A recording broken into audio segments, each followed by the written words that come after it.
গেল বছরের শেষ দিক থেকে বিদ্রোহীদের প্রতিরোধ আন্দোলনে চরম বিপাকে মিয়ানমারের জান্তা সরকার। বিভিন্ন সশস্ত্র গোষ্ঠীর দুর্বার অগ্রগতিতে এরই মধ্যে বেশ কিছু অঞ্চলে নিয়ন্ত্রণ হারিয়েছে সেনাবাহিনী। রাখাইন রাজ্যেও পরাজয়ের দ্বারপ্রান্তে তারা। এমন পরিস্থিতিতে রাখাইনে নিজেদের নিয়ন্ত্রণ ধরে রাখতে এবং বেদখল হওয়া এলাকাগুলো পুনরুদ্ধারে মরিয়া হয়ে উঠেছে জান্তা বাহিনী। এ লক্ষ্যে বিদ্রোহীদের বিরুদ্ধে লড়াই করতে গণহত্যা চালানো রোহিঙ্গাদের কাছেই সহায়তা চায় তারা।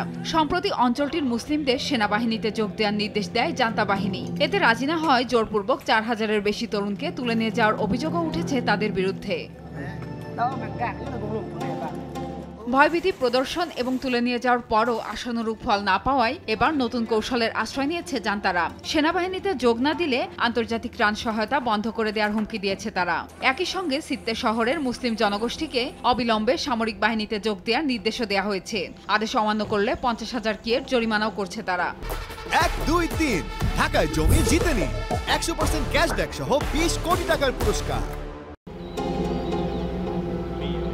এমন পরিস্থিতিতে সেনাবাহিনীতে যোগ দেওয়ার এই নির্দেশ অমান্য করলে অঞ্চলটিতে জান্তারা আবারও বর্বরতা চালাতে পারে বলে আশঙ্কা করা হচ্ছে।